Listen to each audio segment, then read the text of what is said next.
Hey guys, welcome back. Today we are going to be talking about geometric sequences. So last time we talked about arithmetic sequences, which have a common difference between consecutive terms. That has to deal with primarily with linear functions, which we talked about at the beginning of the class. And so now we're on exponential, and after talking about exponential functions, it's time we talk about geometric sequences, where the factor between two consecutive terms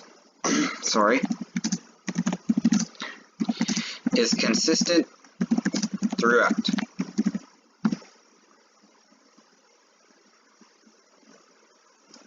And that factor is the common ratio.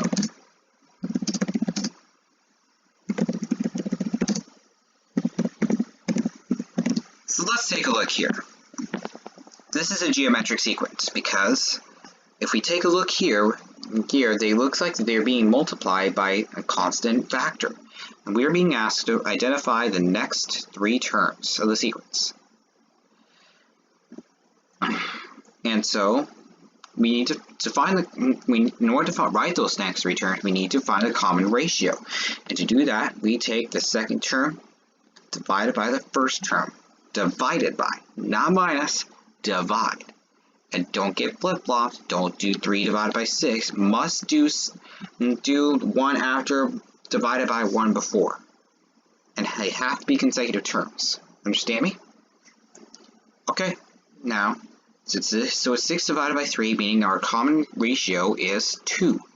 So we need to multiply this by 2 to get our next term. It's going to be 48. Multiply that by 2, you get 96. Multiply that by 2, you get 192. Why don't you try? So notice that we got a little bit of a flip-flop in the signs here. But because of this, you can tell that our common ratio is going to be negative. Okay, so and also take note that this is going to be less than 1. Greater than -1, but less than 0. Okay? It's a pause the video. Try to work this out by your own. Then come back when you're finished. Alright, so 64, -16, 4, -1. We need to find the next three terms of the sequence. So in order to do that, we need to find a common ratio. So we're going to take the second term divided by the first term. That is going to be -16 divided by 64, it's going to be -1/4 as our common ratio. And so, this is going to get wonky here, so bear with me. It's going to be 1/4 and -1/16.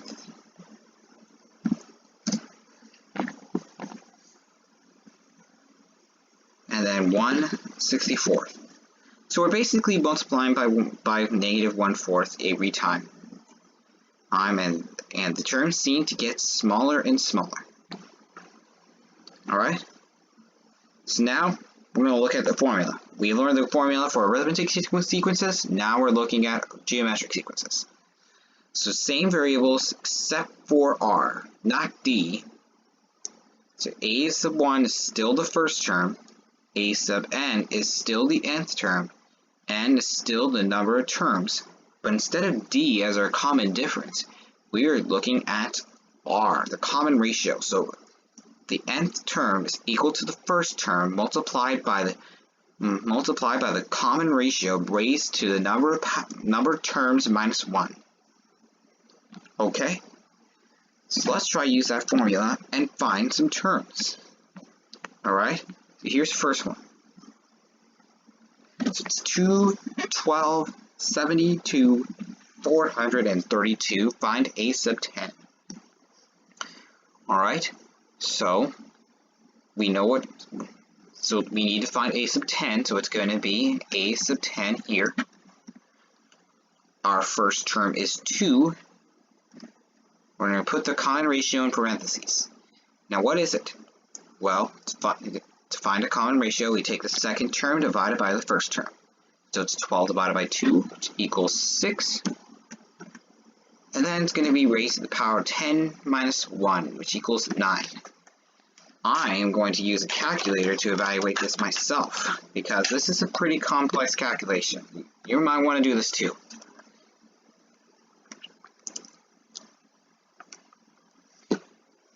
Yeah, so we actually end up with something like 201,55392. So it's 20,155,392. That's our 10th term right there. Alright? Now try this one using the formula. Find a sub 7 for this sequence. So I want you to find the common ratio and then plug everything into your formula and solve for a sub 7. So pause the video and try to work this out on your own. Okay, so we're ready. So we put a sub 7 right on the left hand side. Our first term is going to be 432. And our common ratio is going to be the second term divided by the first term again, or better yet, fourth term divided by third term, because it's easier to work with. So it's going to be 2 divided by 12, and we get 1/6. That's our common ratio. Raise it all to the power of 7 minus 1, which equals 6. Alright. Now I'm going to use a calculator to evaluate this. So it's going to be 1/6 raised to the power of 6. You can do 1. Yeah. You can do 1 divided by 6 in parentheses, and then we just go with the flow. And then, so it's 1/6 to the power of 6, then multiply by 432. Now I'm going to switch this over to a fraction, and then we're going to use, then our answer is going to be 1/108. Okay? Now if you're wondering how I was able to convert that into a fraction, just know that this is a TI-8, TI-30. So there's this button here that says PRB, which stands for probability. Hit the second key, and then hit the probability key. Then you can convert fractions to decimals that way. Okay?